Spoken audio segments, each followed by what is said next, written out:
Nice rocks. I don't know what I'm shooting video on. I like your shirt, Tessa. Thank you. I got it for when I went down to Disney. It's the little guys, little movies. Ewoks. Ewoks, that's right. All right. Well, now that we're here in Caverns, you will hear me mention the many names of the many rooms that we will be in throughout our tour today. You will also see the many colors, the many natural colors of the formations. But there are 3 colors that we will encounter that are not natural. One, if you look on this wall, green. That's plant life. That's from the seeds or spores that have come through the doors, and wherever there is light and moisture, they will grow. The second, if you look on this wall, is black. That's soot. That's from the early explorers with their campfires, lanterns, torches, and such. And the third, if you look toward the entrance, is... I like this one. It says, "In Lebanon by Roush's Pretzels." Well, Lebanon's a community there on the other side of Hershey, and I am certain no one here's ever had any of Roush's Pretzels because they have been out of business for over 120 years. And if this is how they advertised, on the inside of cave walls, well, it's no wonder they're out of business. But as I mentioned the names of the rooms, we do actually have one for this room, and it's not very unique. We call it the entrance room. 45 minutes from now, we're finishing our tour. We'll be coming down that path, and once again, we'll go through this room, and then we'll call it the exit room. The exit room. So if you will follow me and very carefully watch your head. I cannot stress that enough. You will hear me say that all throughout the tour. In fact, you'll probably hear me say that in your sleep tonight. But please, watch your head. If you're following that railing, you're doing good. If you drift to the right, well, you can see just how easy it would be to bump your head. So carefully, follow me, stay by the railing, watch your head. This will be a perfect art inspiration. Video and stuff, but I prefer you don't video me. Okay. Now right over here is what's known as flowstone. When the water flows down over the floor, or when it flows down over the wall and it deposits its minerals, it creates flowstone. I will talk more about that in the next room. But here on the other side of this railing, we have more flowstone. And you can see just how uneven and uncomfortable it would have been walking on a floor like that. If we could please stay by the railing. We got some very fragile formations growing under that ledge. We don't want them broken off. Here on the other side of the railing, we have more flowstone. As I said, you can see just how uneven and uncomfortable it would have been walking on a floor like that. Here on the flowstone, we have little white dots. They are baby stalagmites. They're the formations that grow from the floor up. Now, they don't grow out of the floor. What's that? A business card. Now, they don't grow out of the floor. The water drips from the ceiling onto the floor, depositing its minerals, and they slowly grow taller. And if you look on the ceiling, these are the white formations. They're known as soda straw stalactites because they're hollow, thus the name straws. Water flows down inside the straw, dripping off the bottom, and they slowly grow longer. So we have baby stalactites and baby stalagmites. The easiest way to remember the difference. Stalactites grow tight to the ceiling. Stalagmites grow up from the floor, hoping that someday they just might reach the ceiling. So again, very carefully, follow me and watch your head. So these formations are forming because the water is dropping off the rocks. Above us is the ground that we were just heard. So water, not water. Definitely making it a scary movie. Oh, man. There's already Caverns has this big ghost formation. Kind of cool. Oh, yeah? Yep. Whatever you do, don't taste the water. That's amazing. Okay. If it drops on your head, don't taste it. There's no dinosaurs in here. Nope. Keep it critter free. Look at all the different formations from the water over the years. All right, we can come on up here into a group. Come on up into a group. You don't want to stand back there looking through that railing. Come on up where you can see. Wow, look how beautiful that is. Now this is what we call the Indian Ballroom. It is the largest room in the Caverns. This room is approximately 110 feet wide and 49 feet high. The house. We are now standing under the house.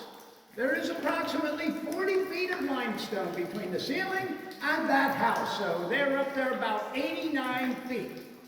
Or you could say, we're down here 89 feet. The caverns were formed by two underground rivers, one coming out of the East Canyon over here to my left that we'll be going up into next. The other one coming out of the North Canyon there behind me that we'll be going up into a little bit later. The two rivers met here and swirled, creating a whirlpool. And slowly but surely, they carved out this large room. Kind of like the Grand Canyon, this did not happen overnight. But eventually the water table began to drop. And when it did, the dripping began. And when the dripping began, the formations began. The water from the rain and snow makes its way down through the cracks and crevices of the limestone, picking up the minerals from the limestone, and when it drips inside the caverns, it deposits those minerals, creating all the formations that we see. All the water down here is from the surface. It's all from the rain and snow that has made its way down and is now dripping inside the cavern. So the more it rains up there, the more it drips down here. Behind you there on the ceiling, more of them so-called stalactites. As I said, they're hollow, but they do eventually clog and become solid. And the water will then flow down over the outside and they will grow larger. Eventually into something like this. Then eventually into something like that. We refer to that as the ear of corn. It is the largest stalactite in the caverns. Up here on the rocks, more of them little white dots, maybe stalagmites eventually. They may grow into something like these guys. Then eventually into something like this guy up here. People say he has a face. They say he looks like Jabba the Hutt. Or the Lion King if you just use your imagination. We call him the cave guardian because he sits up there and keeps a lookout for us. That is also the largest stalagmite in the caverns. Now on an occasion, you'll have a stalactite go down from the ceiling and a stalagmite go up from the floor, right under it. They eventually grow together and form what's known as a column. Over here is the largest column.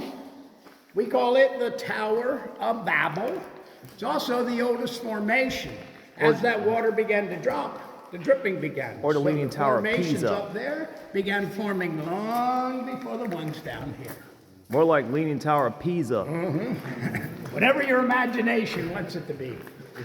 Now that flowstone I pointed out in the entrance, when the water flows down over the floor like it's doing out there, or when it flows down over the wall like it's doing here and it deposits its minerals, it creates flowstone.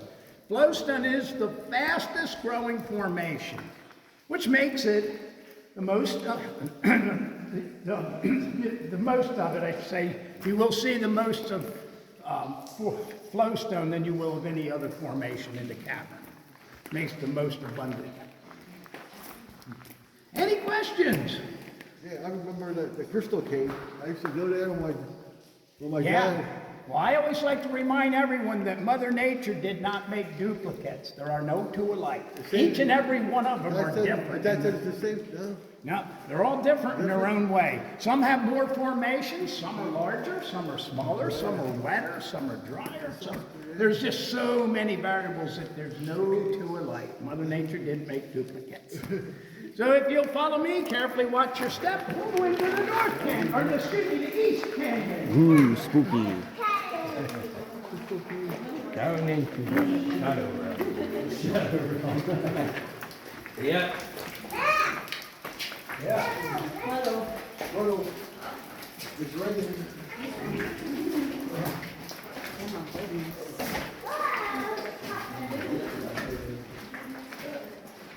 Oh my goodness.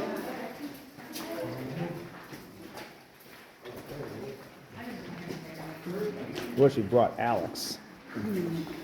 Maybe you two could come here yourselves. Yeah. All right, we come on up some more in the back. This is what we call the blue room. This room gets its name from the natural blue color of the limestone. And if you'll notice, there are no formations. This is the driest room in the caverns. Now, as I mentioned out in the ballroom, water makes its way down, picking up minerals, dripping inside, depositing those minerals, creating formations. No water, no minerals, no formations. Now, there is a story that goes with this room. Once upon a time, a long time ago, there was a mummy and Caveman. a giant. And they both lived in this room. The mummy would sit right here on this sledge, and the giant would read stories. One night, they were doing just that. And all of a sudden, they heard this horrific, "Ah!" Well, it scared the mummy so bad she jumped off the ledge and ran straight into the wall, leaving her impression. And when she did, she dropped her book. Well, then the mummy jumped up and ran out of the caverns. Well, the giant, he was scared too. He ran, but he didn't duck low enough, and he hit his head right there. Well, when he hit his head, he fell on his back. And when he landed on his back, he began to kick his feet, and he left a giant footprint right up there on the ceiling. Well, then he jumped up and ran out of the caverns. Now, the two of them met outside, but they still could not figure out what made that noise. And they knew the only way to find out would be to come back into the caverns and meet with the wizard. He lives up here. There's his face and his long white beard. Well, the wizard said, "Don't be silly. You know you live down here in the caverns with a friendly dragon. And he lives over here. There's his eye and his mouth with his sharp teeth and his long pointy tongue and his neck. And up here's his wings. And underneath there's his talons or his claws." Well, the wizard said, "Do you know what I will do? I will knit a scarf out of glowstone." And he did. Right here's the scarf. He said, "I will place that scarf around the dragon's neck, and that will keep him warm, so he does not catch cold and sneeze and scare you ever again." And then they all lived happily ever after. Now, this next room we call the dead end room. When you see it, you'll understand why.